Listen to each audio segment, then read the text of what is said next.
Hey, it's your girl, your favorite paralegal, aka Cassandra, and welcome to Legal Doc Talk 24/7. Hope you guys are having an amazing day. Man, right now it is raining outside, so I just had to take a break, hop on YouTube, and give you guys an update. So let's hop right on into it. So last week we spoke about Cardi B filing a motion to dismiss in the Tasha K bankruptcy.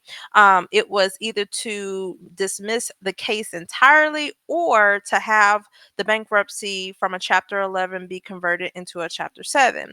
And so, and the trustee sided with Cardi and filed a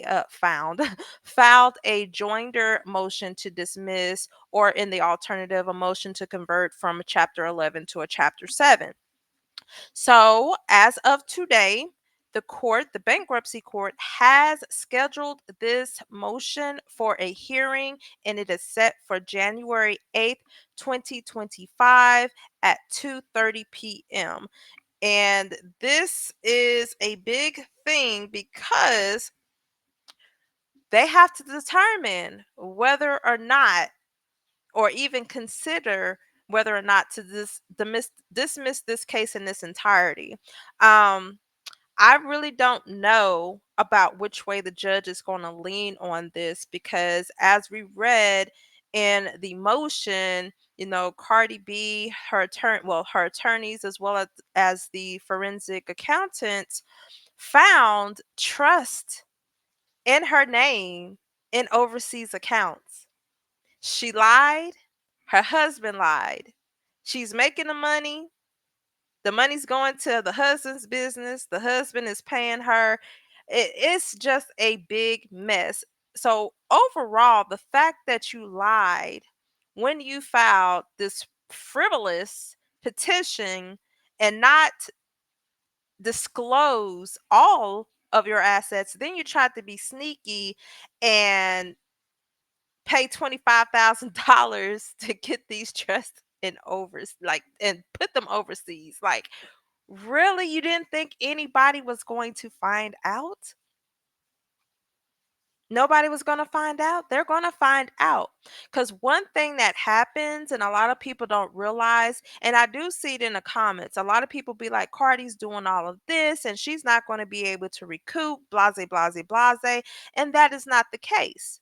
Now, she may not recoup all of the $4 million, but if they go ahead and dismiss this bankruptcy case, and um, Tasha K, her husband, whoever does have to pay Cardi, right?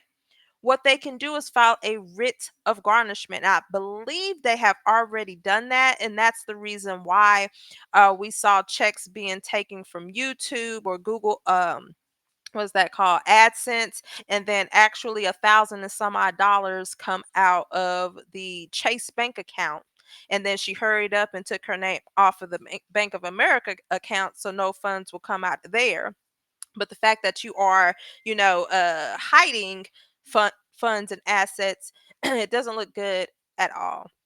Now, when you file a writ of garnishment, it is the duty of the person who is filing it to actually hire somebody to locate not just only assets in the state that you live or the country that you live, pretty much globally. And that does not is not cheap at all.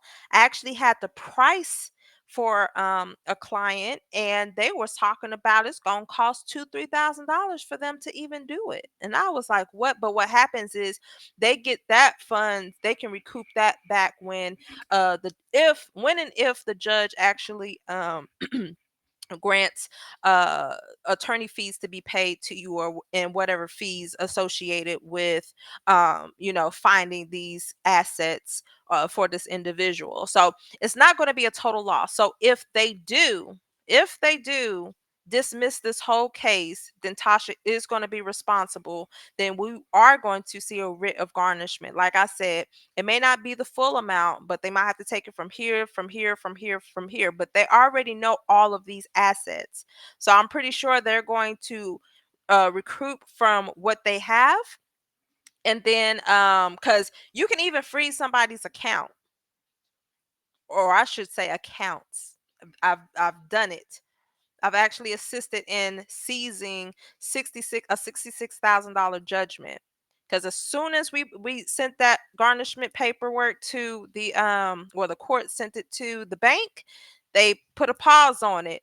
The next day they're calling, I can't access my money. I got this, and this to pay. Well, you go ahead and you pay this judgment, and then they can release your account. And that's how it works. And that will happen if they go that route. Now, if they convert it into a chapter 7, I believe it's going to be a little harder because it's still bankruptcy, and normally creditors can't go after if there's a stay in place. I'm not too sure how it's going to go that route.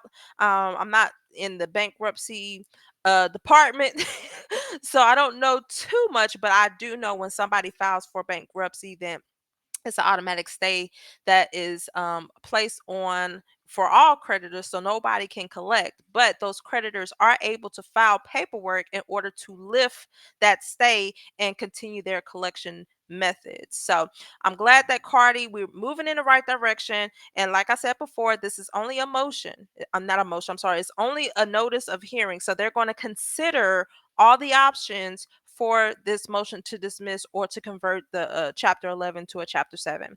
So I hope this was a informational update for you guys. Tell me what y'all think. Do y'all think that this case might be dismissed and Cardi may start her, collection efforts, or do y'all believe that it's going to convert to a chapter 7 and Cardi gonna have to go through the same process just to get her money? Y'all let me know what y'all think about this in the comments below. Don't forget to like, share, and subscribe. Until then, you guys be blessed, and I'm out. Bye.